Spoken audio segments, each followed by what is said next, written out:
Avez-vous déjà eu un rendez-vous où tout s'est très bien passé, où votre prospect a compris tout l'intérêt de votre solution, mais qui au final n'a pas acheté? Alors pourquoi?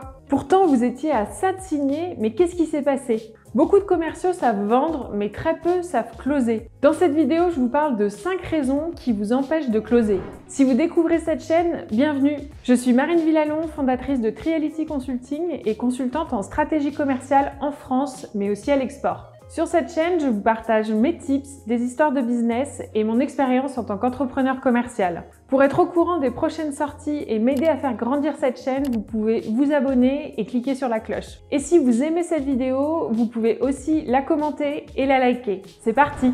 Alors la première question à se poser est pourquoi mon prospect n'achète pas? Et pour ça, il y a 5 raisons possibles. La première, il n'y a pas ou peu de besoin. Même si vous avez une solution qui peut intéresser votre prospect, il n'en a peut-être pas besoin du tout ou alors pas besoin maintenant. Et dans ces cas-là, il est quasi impossible de convaincre quelqu'un s'il n'y a pas de besoin. C'est un peu comme si vous allez vous balader en centre-ville après avoir bien mangé. Vous passez devant un fromager qui vous tend son fromage et vous dit « Venez, venez, allez goûter, c'est super bon ». Vous n'avez plus du tout faim et donc vraiment pas envie de goûter ce fromage. Raison numéro 2, pas d'émotion.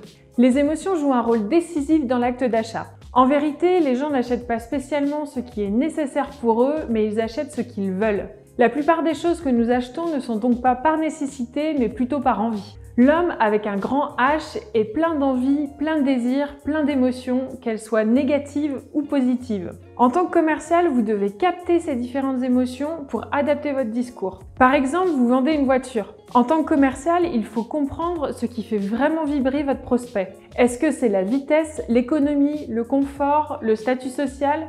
Qu'est-ce qui lui fait vraiment envie? Soyez donc très réaliste avec vos produits. Vous ne vendrez pas de sensation de vitesse avec un monospace. Prendre en considération les différentes émotions de vos clients ou de vos prospects avant, pendant et après la vente vous aidera à closer et fidéliser. Raison numéro 3, pas d'argent. C'est probablement la raison principale, en tout cas l'objection la plus commune. Un must-have en tant que commercial est de bien cibler ses clients. Pourquoi allez-vous voir des prospects qui n'ont réellement pas de budget, qui n'ont réellement pas les moyens d'acheter votre solution? Si vous avez bien ciblé votre prospect et qu'il vous dit « je ne peux pas me le permettre » ou « c'est trop cher », c'est qu'il peut acheter votre solution. Et si on lit entre les lignes, votre prospect vous dit simplement « je ne comprends pas la valeur de votre solution, pourquoi c'est si cher ?» Pour en savoir plus sur comment on répond à cette objection du prix, je vous invite à regarder cette vidéo. Quatrième raison, la confiance. Pourquoi les gens n'achètent pas votre solution? Parce qu'ils n'ont pas confiance. Ils n'ont pas confiance en vous, ils n'ont pas confiance en votre entreprise, ni en votre solution.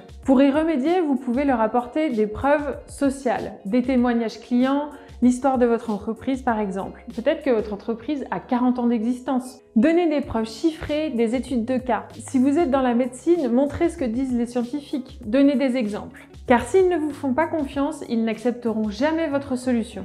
La confiance est la clé d'un closing réussi. Et en tant que commercial ou entrepreneur, vous devez avoir confiance en vous, en votre entreprise et en vos solutions. Cinquième et dernier point, pas d'urgence. Quand un client vous dit « oui, envoyez-moi les différentes informations, je vais réfléchir », deux options. Soit il a vraiment besoin de temps, auquel cas, ok, vous vous accordez absolument sur une date pour vous recontacter. Soit il n'y a pas d'urgence et là, c'est un autre sujet. Comment détecter ce sentiment d'urgence et comment y pallier? Si vous voulez améliorer votre closing, n'hésitez pas à me contacter pour qu'on échange sur le sujet. Je réfléchis aussi à créer un live qui me permettra d'échanger avec vous une fois par semaine ou une fois par mois sur un sujet précis. Si cette idée vous intéresse, mettez-le moi en commentaire. Merci d'avoir regardé cette vidéo. Si cette vidéo vous a plu, vous pouvez la commenter et la liker. N'hésitez pas aussi à la partager. Et pour être averti des prochaines sorties, abonnez-vous et cliquez sur la cloche. À bientôt!